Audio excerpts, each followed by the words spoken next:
لیکن ہمارے ملک میں جو قانون بن رہا ہے یا بنانے کی کوشش کی جا رہی ہے یا جو پارلیمنٹ میں چیزیں پیش کی جا رہی ہیں وہ توہین والا نہیں ہے. توہین کا قانون آلریڈی ہمارے موجود ہے.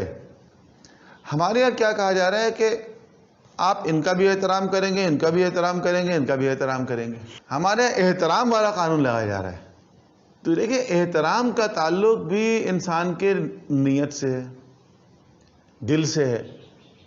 بھئی جن کے عظمت کے ہم قائل ہوں گے ان کا احترام کریں گے.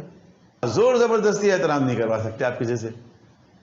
احترام زور زبردستی نہیں ہوتا.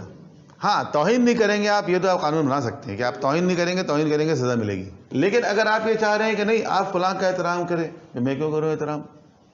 بس ایک شخص ہے, میں سمجھتا ہوں جو میرا خیال ہے, میرا نظریہ ہے, میرا مطالعہ ہے, میں سمجھتا ہوں کہ مثلا یہ اہل بیت کے دشمن تھے یا انہوں نے اہل بیت کو تکلیف پہنچائی, اذیت دی, نقصان پہنچایا, ٹھیک ہے, ان کے قتل میں ملوث رہے.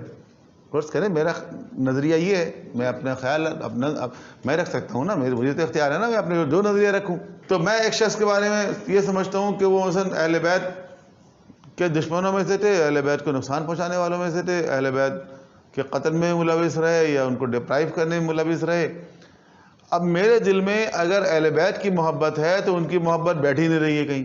سوچنے کی بات ہے نا, بھئی میرے دل میں اہل بیت کی محبت اور ان کے دشمن کی محبت دونوں آ کے کیسے بیٹھ سکتی ہے؟ ٹھیک ہے, اب میرے دل میں ان کی محبت آئی نہیں رہی کسی ضرورت میں. آپ مجھ سے کہہ رہے ہیں ان کا بھی احترام کریں گے آپ, تو میں کیوں کروں احترام؟ ہاں, میں توہین نہیں کروں گا, یہ بات ٹھیک ہے, کیونکہ ان کی توہین سے آپ کی دل آزاری ہوتی ہے تو مجھے توہین نہیں کرنی چاہیے. تو آپ احترام کی بات کریں. دیکھیں, پاکستان میں ایک ہندو ہے, وہ ہمارا بھائی ہے, وہ اس ملک کا شہری ہے, اس کے سارے حقوق ہیں. اچھا, اب ہم اس ہندو مذہب کی توہین نہیں کر سکتے. ہندوؤں کے نزدیک کرشن جی کا بڑا مقام ہے, کرشن مہاراج, جن کو بھگوان سمجھتے ہیں. تو ہم کرشن جی کی توہین نہیں کریں گے. اس کا مطلب یہ نہیں ہے کہ ہم نے کرشن جی کو بھگوان سمجھ لیا. ہم کچھ نہیں سمجھتے ان کو, ہم تو ان کو کریکٹر کو بھی ریئل نہیں سمجھتے, ہسٹوریکل نہیں سمجھتے.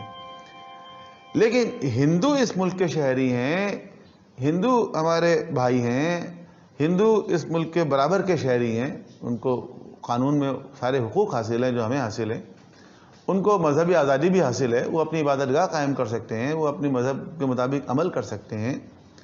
تو ہم ان کا احترام کرتے ہیں بحیثیت ہمارے ملک کے شہری کے.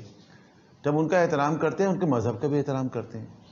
تو جن جن چیزوں کا وہ احترام کرتے ہیں ہم ان کی توہین نہیں کر سکتے. ہم مانتے نہیں ہیں, ٹھیک ہے, کوئی ایسی بات نہیں, وہ ان کا مذہب اور ہے, ہمارا مذہب اور ہے. تو اس طرح ہم کسی کی توہین نہیں کر سکتے. لیکن اگر آپ یہ کہہ رہے ہیں کہ نہیں آپ سب کا احترام کریں, تو کیوں کریں احترام بھائی؟ احترام تو جب کریں گے جب ہمارے دل میں ان کی عظمت بیٹھے گی, خود بخود ہم احترام کریں گے.